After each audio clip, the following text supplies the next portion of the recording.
And we are back on the air. This is Richard RJ Eskow, and you're listening to the Zero Hour.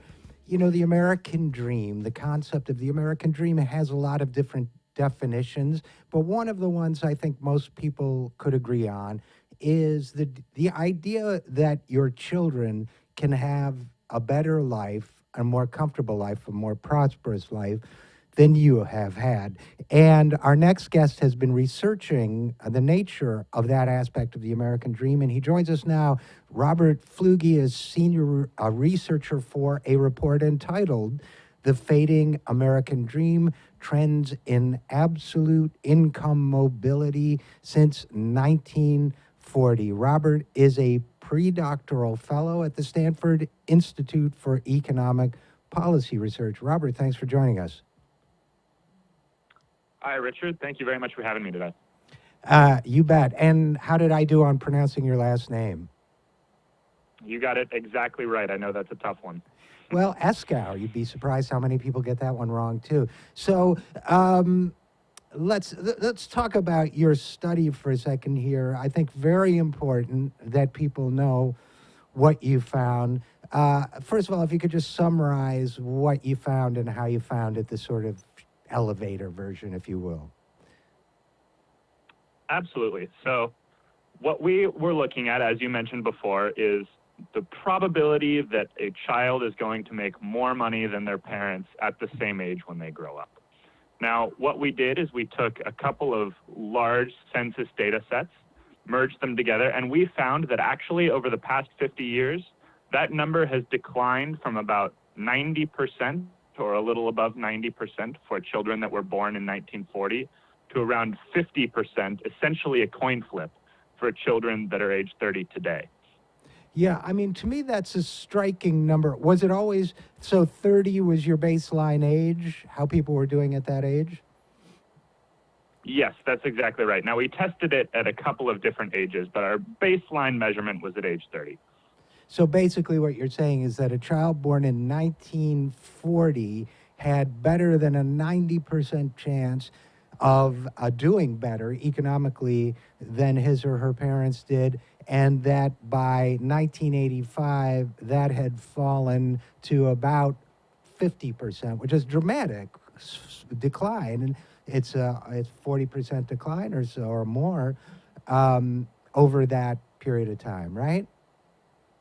Yes, that's exactly right. And actually, if you think about it, a 40% decline in this context is quite large.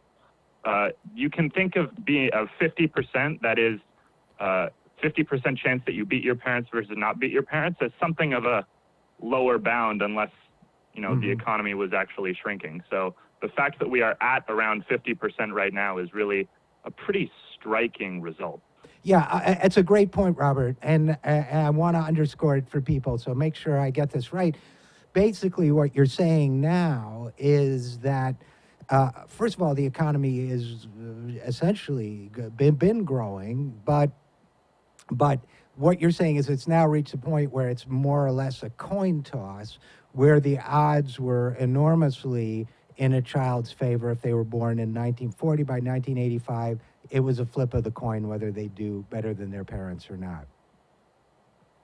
That's exactly right. And we see that same result hold for people all across the income distribution. That is, whether or not your parents were wealthy or poor, your chances of beating your parents if you were born in 1940 were always very high. In fact, if you were below the 80th percentile, the bottom 80% of the income distribution in 1940, everybody in the bottom 80% had above around a 95% chance of beating their parents, and that has fallen dramatically across the income distribution for the more recent birth cohorts.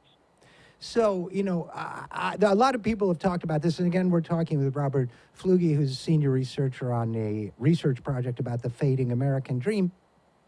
There's a lot of controversy about this, of course, but about the general nature of inequality and so on. But basically, one counter argument might be, well, in 1940 and beyond, as these kids aged into the workforce and so on, you had a growing economy. Now you have a shrinking economy, so of course it's not doing that as well. But I think you're saying that's not the case, right? That's right. So we actually looked at this quite a bit in depth. First of all, the economy is certainly not shrinking. It's not growing now as fast as it was for children born in 1940. That's just a fact. But it is still growing at a reasonable rate. I think the more striking thing that you can look at is that the proportion of wealth going to different income groups, that is, the share of growth the different people across the income distribution are receiving, has changed dramatically. So that people today, there are far fewer people getting the sort of same percentage of GDP growth than there were for kids born in 1940. Well, we've talked about that on this program before, and one of the things that always comes up is that in the 25 or 30 years, roughly following the Second World War, wages and productivity growth seemed to go hand in hand. And then there was a great divergence in the 80s. Is this somehow connected to that, you think? Yes, absolutely. So in fact, what we've done as the second part of the study is to try to understand how much of the decline in absolute mobility, as we call it, is attributable to declining growth over the past 50 years, and how much is attributable to increasing inequality of opportunity. And what we find actually running these hypothetical statistical simulations is that about 2/3 of the decline, a little bit more than 2/3 of the decline actually, in absolute mobility is attributable to the increase in the inequality of growth rather than the decline in overall growth. So that basically suggests that something is going on that has changed the distribution, obviously, of this of the growth that remains. So, did your research lead you into any findings about that? Why so much of the growth is going to so few now compared to previous decades? No, that's not something that we looked at in this particular study. We were really trying to understand how sort of you could disaggregate these macroeconomic trends. Now, we can certainly speculate that some of this may be due to changing regulation over the past 50 years. Some of it may be due to changing technology, changing returns to education. But that wasn't really the result of this study. That's sort of speculation that a lot of people in this field have done or have been working on. Yeah, and you also, by the way, I understand that. And again, we're on the Zero Hour talking with Robert Fluegge about their research on upward mobility and the American dream. One of the things that I thought was interesting was, if I understand the report correctly, you found that this this access to upward mobility was not evenly distributed around the country either. Is that correct? Yes, that's absolutely correct. So we tried to break it down by state. How has absolute upward income mobility changed across states in the United States? And what we found is that there is actually pretty striking differences. So places in the upper Midwest, say Ohio, Indiana, sort of the Rust Belt area, those are the places that have had the largest declines in absolute mobility over the past 50 years. So, and that would make sense given, I suppose, we could speculate about that, but that would make sense given the loss of manufacturing jobs and so on. And you also looked into a child's immediate environment and the impact on upward mobility, for example, moving to a better neighborhood, right? Yes, that's absolutely right. So in a separate study that our group conducted, we found that a child's environment as they're growing up, that is, the place that they live before age 23, seems to matter a lot in determining their income later in life. And you can point to several potential factors, things like segregation, things like the quality of education, the size and stability of families. And we certainly found that by that metric, what we call relative mobility, that is very, very different across the United States, and in many ways is consistent with the patterns that we see for this new absolute mobility metric that we look at. And so when we talk about relative versus absolute mobility, what do we mean by that?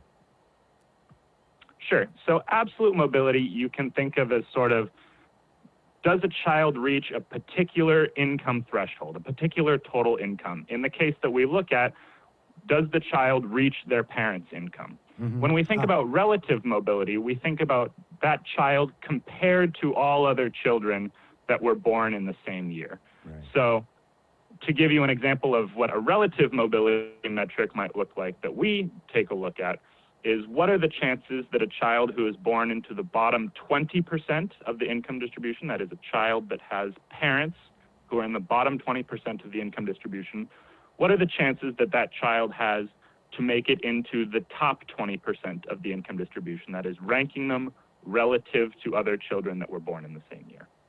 And what you find is that that is more sensitive to factors like segregation or neighborhood or that sort of thing than the mobility relative to one's parents?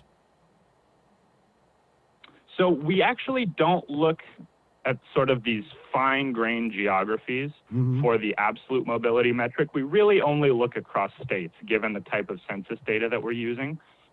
With relative mobility, the data that we have, we can actually zoom in down to even the county level and be able to show that children born in one county can have very different outcomes as adults compared to children born in exactly the county next to them. So to give you an example, the area where I live, the Bay Area near San Francisco, we find that in San Francisco, a child has about a 20% chance of going from the bottom 20% of the income distribution to the top 20% of the income distribution, which is actually quite high. But right across the bridge, a few miles away in Alameda County, which is Oakland, that number is about half. It's about 10% chance of making it from the bottom 20% to the top 20%. And so these variations by geography end up becoming really, really important. So it basically suggests to me, but again, tell me where you think I'm off base, it suggests to me that there are a couple categories of problem that we're dealing with here, if we agree that the American dream is something we believe in, which I think most people listening to this show would agree with. Problem number one seems to be global in nature, or problem cluster number one, which is, we have a problem with the distribution of productivity gains, new wealth, and so on. And that's making it difficult for people to achieve this American dream of doing better than their parents. And the second set of problems has to do with this geographical issue and how that can, in many cases, not doom people, but make it very much more difficult to do better than your parents or to escape out of the general level of poverty that you were born into. Is that fair to say there are kind of two sets of issues here to wrestle with? Yeah, I think that would be fair to say, that you sort of looking at this absolute mobility versus relative mobility kind of idea, that those are really two different ways of looking at the problems. But I actually think that the two are related. So we can't necessarily go down to a very fine geography in the example that I gave, San Francisco versus Oakland, for this absolute mobility metric. But I would bet you that if we did, we would find that children in San Francisco who have high relative mobility also have high absolute mobility. I think the problems are quite related, which means to us that some of the issues or solutions, potential solutions that we identify for relative mobility could also be applicable to absolute mobility. And it raises what I guess would be the flip side of the moral issue here, or the values issue here, which is if you believe we should be a country where you can do better than your parents, we probably should also believe, as I do, and I'm sure you do, that we should be a country where one's economic conditions of birth should not shape your future, where you have the ability to reshape your future. I think that's absolutely right. And what we call that here at the Opportunity Lab, is equality of opportunity, right? You can argue whether or not sort of the general distribution of wealth or income right now is good or bad, but I think it's really tough to argue that you wouldn't want to give everybody an equal chance at being successful in life. Right. Absolutely. Okay. Well, listen, Robert Fluegge, I think this was great work that you guys did at the Stanford Institute of Economic Policy Research. The the project is the Equality of Opportunity Project, and the report is the Fading American Dream. Did I get all that right? Yes, that's all right. Thank you so much. Well, thank you for coming on the program, and we will be right back after this. I am Richard RJ Eskow, and this is the Zero Hour.